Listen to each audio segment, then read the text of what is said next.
Bonjour à toutes et à tous, bienvenue ce matin en ce mercredi 5 mars dans l'OM au café. C'est un plaisir de vous retrouver et encore une fois vous êtes déjà très nombreux ce matin dans le chat à être présents et à nous écouter et on vous remerciera jamais assez du soutien que vous nous apportez quotidiennement. Donc encore merci de nous suivre. Je vois les habitués: Sauna 13, Steph OM86, Alcator 93 98, Sauna 13, Paris Chienne. Bref, vous êtes encore très nombreux, vous en avez l'habitude. On va faire une première partie où je vais répondre à vos questions dans le chat. Sur Twitch, encore désolé, j'ai pas pris un ordi pour regarder les commentaires YouTube. Je me le note pour la prochaine fois, je vous l'assure. Mais ce matin, je vais regarder les commentaires Twitch. La deuxième partie, ça sera la partie décryptage où on va parler d'une thématique en particulier qui sera ce matin sur Luis Enrique. Et enfin, la dernière partie, on prendra vos appels avec Marine qui vous répondra au standard et on écoutera un peu vos appels. Écoutez, on me demande si ça va, c'est déjà très gentil. Ça va, écoutez, ça va très bien. L'OM s'est imposé dimanche contre Nantes 2-0, donc forcément tout va bien, surtout après la semaine difficile qu'il y a eu contre Auxerre, les polémiques autour de Pablo Longoria. On s'est tous déjà exprimés là-dessus, donc je vais rejoindre ce qu'ont dit mes camarades sur cela. Donc oui, on peut être qu'heureux après cette belle victoire. Non, parce que dans le contenu, il y a forcément des choses à revoir. Mais ce qui compte à 10 journées de la fin, désormais, c'est de gagner des matchs et de conserver cette avance pour la deuxième place. Parce que je serais déçu si l'OM ne termine pas deuxième. Je pense que pour le coup, on est l'équipe la mieux armée pour terminer à cette place. Alors bien sûr, il y a Nice, ils en ont pas. Romain Canucci et Slimane Anayen en ont parlé hier. Que c'est une équipe qui va désormais compter dans cette course-là.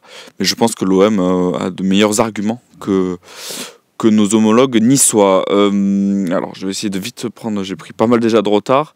Nico Amskas, il faut s'attendre à quoi samedi? Lens est plus faible que Nantes en ce moment. Alors, je ne sais pas si c'est plus faible parce que Lens reste sur une série de 4 défaites consécutives.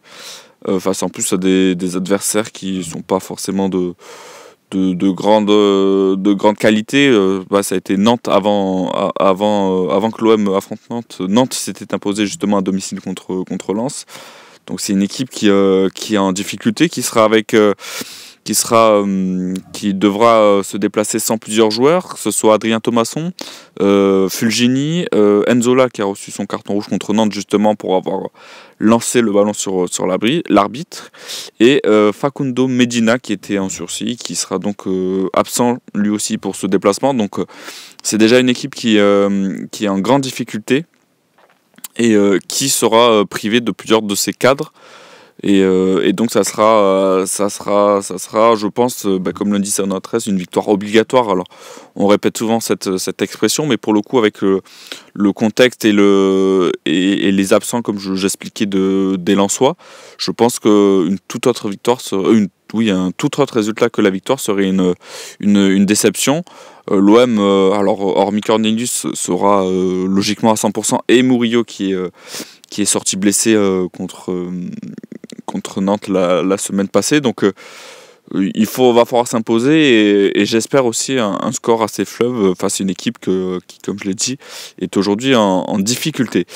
Charlie Goyard, qui pour remplacer Murillo selon toi? Perso, je laisserai Rongier au milieu et je mettrai Ramos.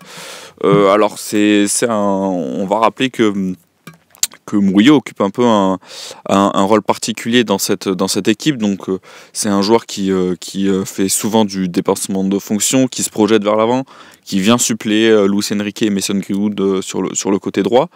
Et je pense que Luis Felipe Ramos n'est pas capable de le faire, mais il n'a pas été recruté pour faire cela. Le seul dans l'effectif qui serait capable de le faire, c'est Paul Lirola, mais j'ai pas apprécié son entrée la semaine passée contre Nantes.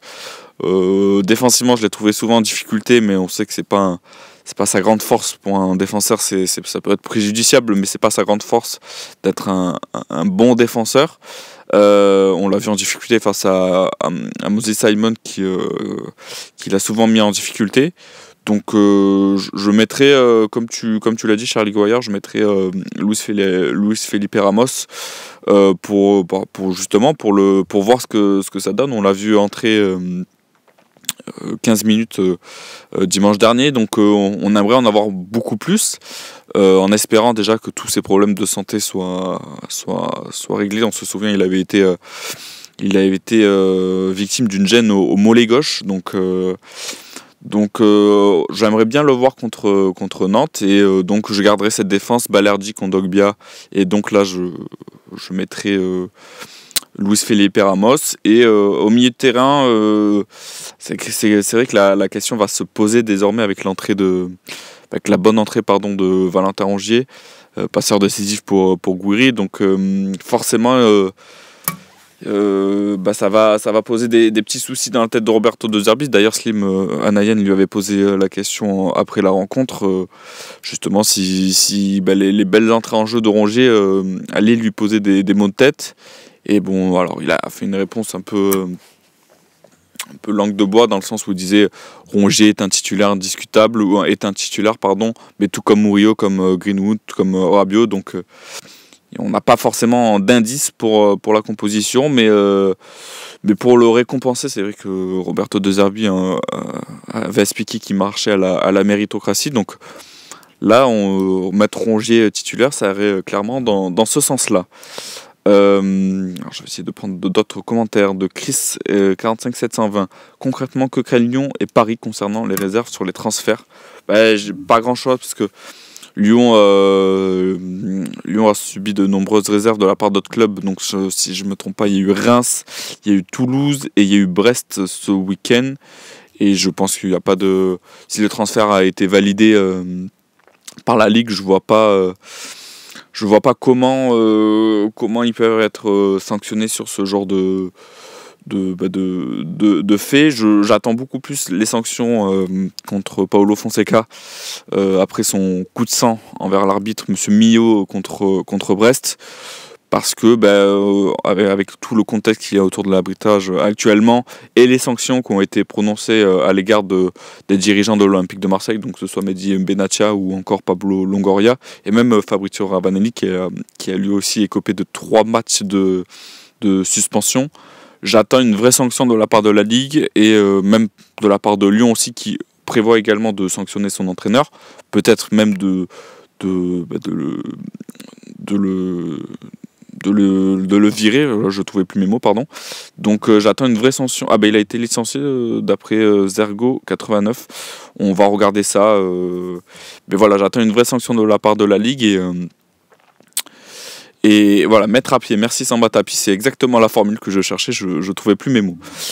Didier Smon, en voyant qu'on avait peu d'occasions contre Nantes pendant un long moment, ne fallait-il pas retenter de donner un peu de temps de jeu à Harit? Pour le coup, je pense qu'Harit n'est plus du tout dans les plans de Roberto De Zerbi. Alors, sans dire que je le mettrais titulaire, mais là où je te rejoins, je pense que dans certaines situations ou certains faits de match où l'OM parfois galère, a quelques difficultés en tout cas à créer du danger, à créer du déséquilibre, c'est un joueur qui, sur un jet, sur un dribble, sur un contrôle, est capable de créer ce fameux déséquilibre. Et donc j'aimerais le voir sur certaines situations. Par exemple, peut-être à Auxerre. Alors je dis pas que l'entrée d'Amin Harit aurait changé considérablement le visage de l'Olympique de Marseille, qui était en difficulté, qui pour le coup en deuxième période avait un temps fort avant l'exclusion de Cornelius, mais c'est un joueur qui sur un geste est capable de créer ce déséquilibre. Alors pour le coup, je pense que jusqu'à la fin de saison on risque de plus le revoir, tant il y a d'autres joueurs qui sont déjà devant lui dans la hiérarchie, et peut-être que l'OM aussi espère lui faire passer un message pour cet été, et lui montrer que désormais De Zerbi ne compte plus sur lui. Alors c'est Onatress qui me demande, est-ce que Oro a encore sa chance à l'OM? Je l'espère, parce que sur les quelques fois où on a pu le voir, il a souvent été intéressant. Alors depuis je crois que c'est depuis son match contre Auxerre au Vélodrome, cette fameuse défaite 3-1 avec la déclaration de Roberto De Zerbi qui avait un peu terrifié les supporters. On n'a plus trop eu l'occasion de voir Jonathan Rowe à l'œuvre. C'est un joueur qui a le droit à quelques entrées en jeu. À demi-mot en conférence de presse, Roberto De Zerbi lui reprochait un peu son attitude parfois peut-être nonchalante ou même son investissement à l'entraînement. Donc j'espère qu'on va le revoir. C'est un joueur qui a montré plein de qualités, de percussion, de vitesse. Pareil, comme j'expliquais avec Amin Harit, lui est encore plus capable de créer ce déséquilibre dont je parlais. Donc j'espère qu'on va le revoir, mais dans ce système, le problème c'est que je ne vois pas trop où il peut performer. Je ne le vois pas à la pointe de l'attaque parce que je pense que c'est un joueur qui n'a pas le profil pour tenir une attaque, ce que fait pour l'instant parfaitement Amine Gouiri. Et en plus, derrière, désormais, on a Neal Maupay qui lui aussi a perdu pas mal de temps de jeu depuis l'arrivée de Gouiri. Donc c'est pas le seul qui est en difficulté. Et derrière, pourquoi pas derrière l'attaquant, comme peuvent le faire Adrien Rabiot et Mason Greenwood. Mais pour le coup, c'est un joueur, je pense, qui est capable vraiment d'être performant en tant qu'ailier et pas en tant que dans ce rôle de milieu offensif. J'ai du mal à le voir, donc je crains que pour la fin de saison, ça soit un joueur qu'on ne verra pas souvent. Parce que, comme je le dis, le système n'est pas forcément adapté à ses qualités. Alors peut-être pour la saison prochaine, on verra bien. Il y a une excellente question qui a été posée en conférence de presse justement sur le système de Zerbi qui avait l'habitude à Brighton ou même à Sassuolo d'évoluer avec une défense à 4. Là, on sait qu'à l'OM, depuis justement la victoire contre Lens à l'extérieur, l'OM est repassé avec une défense à 3, ce qui est moins ce qui n'est pas pour le coup le système de prédilection, je vais arriver, de Roberto De Zerbi. Donc à voir comment il peut être utilisé. Chris Domba qui dit qu'il peut être utilisé comme joker en fin de match. Je suis assez d'accord avec toi, mais dans ce système, comme je le disais, je pense que ça ne met pas en valeur ses qualités. Alors, je vais essayer de prendre un commentaire de Toadoun 88-640. Combien de victoires nécessaires au minimum pour assurer la qualification en LDC? Alors, de tête, il reste, si je ne me trompe pas, il reste bien 10 matchs de championnat. Donc encore 30 points à distribuer, ce qui reste quand même énorme. L'OM a quand même un petit matelas d'avance sur la 5e place avec, si je ne me trompe pas, 8 points d'avance. Je vais vite vous confirmer ça. Mais donc je dirais qu'il faudrait au moins à 7 victoires, parce que sans dire que Lille, Monaco et Nice vont garder tout leur match, mais ça permettrait d'être beaucoup plus serein. Voilà, c'est ça. Il y a bien 8 points d'avance sur Lille, qui est actuellement 5e, qui aussi dispute la Ligue des Champions. D'ailleurs, je ne sais pas si vous avez eu l'occasion de regarder le match face à Dortmund, mais Lille a montré un très très beau visage. J'ai bien aimé ce qu'ont proposé les hommes de Bruno Genesio. Donc je pense qu'il faudrait 7 victoires au minimum ou au maximum pour justement, comme le dit Jonathan Thune, bonjour, il faudrait prendre 20 points pour moi. C'est ça, cette victoire, ça serait 21 points. Je pense que l'OM serait assez tranquille avec ce nombre de victoires. Alors, il reste quand même des déplacements assez difficiles, notamment à Monaco, à Lille, à Paris. Donc, il va falloir prendre des points en déplacement face à ces équipes. Mais comme je vous l'ai dit, je pense que un tout autre classement que la seconde place serait une véritable déception, tant depuis désormais plusieurs semaines, voire mois, l'OM tient cette place et a toutes les qualités et a l'effectif pour continuer dans cette dynamique. Il est 11h14, alors avant de passer à la deuxième partie et au décryptage, il est temps de lancer la fameuse coupure publicité. Donc pour ceux qui sont encore abonnés, je vais essayer de répondre à vos questions. Et pour ceux qui ne le sont pas, donc déjà, si vous pouvez et soutenez-nous, ça nous fait toujours plaisir de vous voir abonnés au Fossé 1. Et sinon, je vous retrouve après la page publicitaire. Je vais continuer.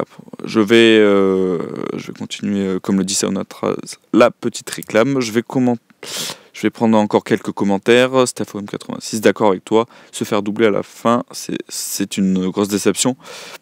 Surtout que c'est pas comme si l'OM était 6e depuis plusieurs mois. Et donc il fallait c'est pas une remontée qu'il faut faire. Au contraire, l'OM, comme je le disais, est 2e depuis désormais plusieurs mois.